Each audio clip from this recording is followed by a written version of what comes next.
Countess Ayesha को बोलती है, मेरी चाय अभी खत्म हुई है और मुझे एक और पीना है, समझ गई ना तुम? आयशा मुस्कुराते हुए बोलती है, आपके हाथ बिल्कुल ठीक है, आप खुद ले सकती हो। फिर वो काउंटेस से पूछती है, क्या आपने मेरे बेटे को मारा है? काउंटेस ये सुनकर शॉक हो जाती है और वो बोलती है, माय लेडी, आप क्या? आयशा उन्हें बोलने नहीं देती। आयशा बोलती है, मैंने पूछा क्या आपने मेरे बेटे को मारा?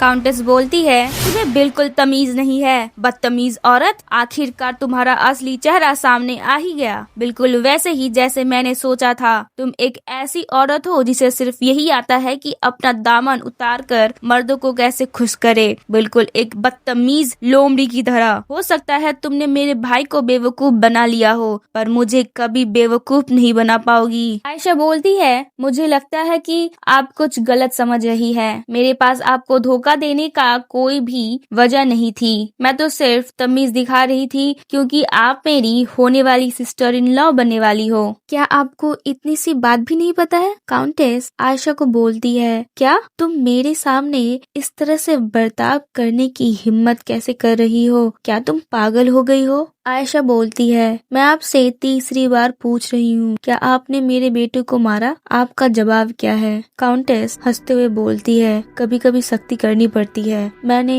हेडिस को एक माँ की तरह पाला है और हर लुब्रिमॉन को यही परवरिश मिलती है। ड्यूक के बहन होने के नाते और लुब्रिमॉन खानदान के लिए अपनी जिंदगी समर्पित करने वाली होने के नाते क्या मैं बच्चे को भी उसी तरह नहीं सिखाऊंगी? आयशा अपने मन में बोलती है, मुझे पूरा यकीन है कि वो सब कुछ जानती है और जानबूझकर बात को यही दबाए रखने की कोशिश कर रही है। क्या आपको इसीलिए इतनी परवाह हो रही है क्योंकि वो हेडिस का बच्चा है? क्या आप बस अच्छी बनने की नाटक कर रही है? वो मुझे ऐसे देख रही है जैसे मैं कोई घिनौना कीड़ा हूँ। इतने टाइम से सबकी नजर एबेल पर है। मैं आज तक किसी भी चीज में एक बार भी सक्सेसफुल नहीं हुई हूँ। तो जैसे एबेल के फादर ने कहा, मुझे कुछ भी करने की परमिशन है। आयशा काउंटेस से बोलती है, मुझे याद है एक खास काउंट की बीवी ने अभी कुछ टाइम पहले बदतमीजी की थी।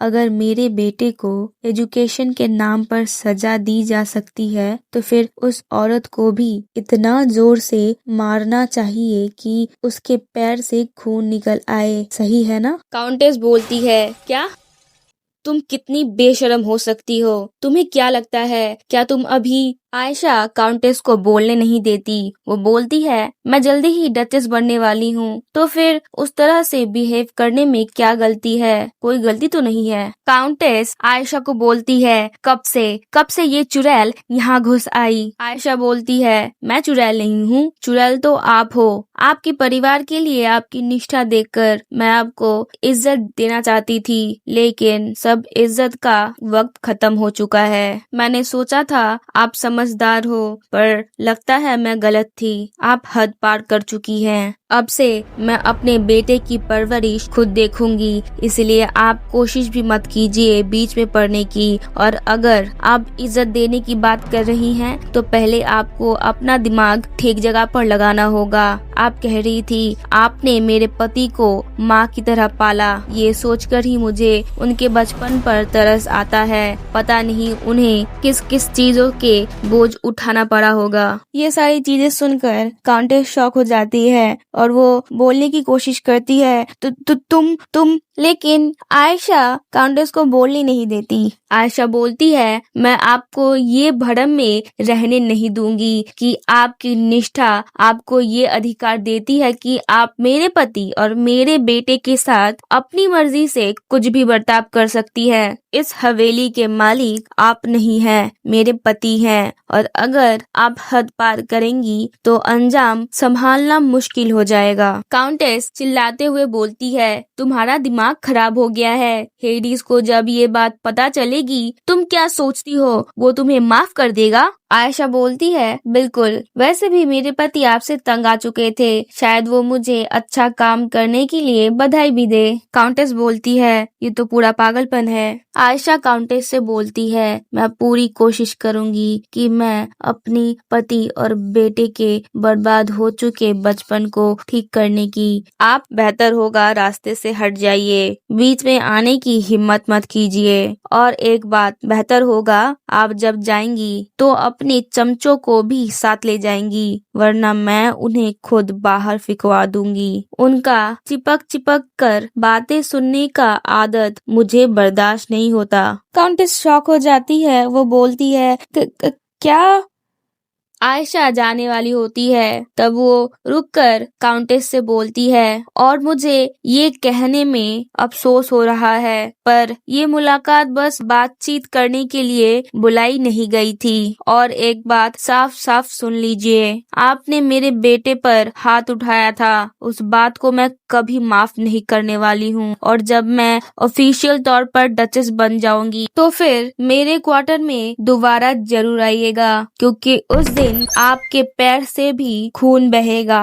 आयशा अपने मन में बोलती है, मैंने सचमुच कर तो दिया, फिर भी दिल के अंदर ये बेचैनी क्यों उठ रही है।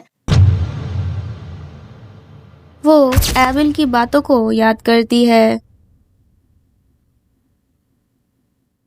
आयशा रोते हुए बोलती है, बहुत दिन हो गया था मुझे गुस्सा किए हुए, और मैं कितनी बड़ी बेवकूफ हूँ जो मुझे ये पहले समझ में ही नहीं आया, मुझे माफ कर देना। और वो बहुत रोती है।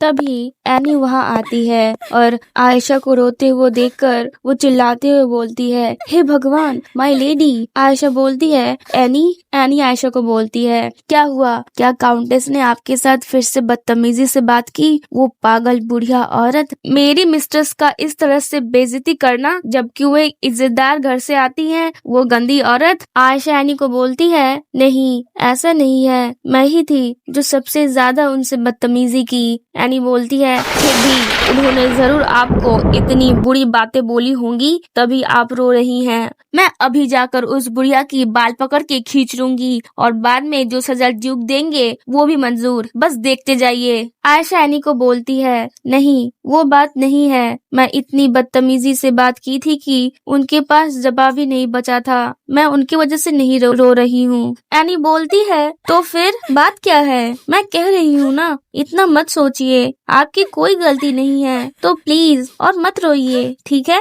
आयशा बोलती है, एनी, मुझे नहीं लगता कि मैं एबेल जैसे किसी इतना अच्छा इंसान के लिए लायक हूँ। हो सकता है वो घिन महसूस करे जब उसे पता चलेगा कि मेरे जैसा कोई फैन उसका है। एनी बोलती है, सच में माय लेडी, आपको लगता है आपसे वो घिन महसूस करेगा? आपने एबेल को देखा है ना, मैंने उससे ज्यादा साफ दिल का बच्चा कभी नहीं देखा। मैं तुरंत समझ गई थी कि आप उसके फैन क्यों हो। आयशा बोलती है ना, एबेल तो सबसे बेस्ट है। एनी बोलती है, आप ऑलरेडी जानती है कि एबेल आपको कितना पसंद करता है। अगर उसे पता चलेगा कि उसके लिए आप कितना केयर करती हैं, उसका प्यार और बढ़ जाएगा। आयशा बोलती है, ये नहीं हो सकता। एनी आयशा को बोलती है, पर ये सच है ना? चलिए चलिए, इस मौके का फायदा उठाते हुए सुबह तक ये हैंडकरचिप का काम खत्म करते हैं। चलिए एबेल को उसका गिफ्ट देते हैं। आयशा बोलती है, हाँ, करना तो चाहिए, पर तुम इस वक्त कहाँ जा रही हो? एनी बोलती है, मैं बस सोच रही थी कि ये एबेल को दे आऊं। सुना है ड्यूक के महल के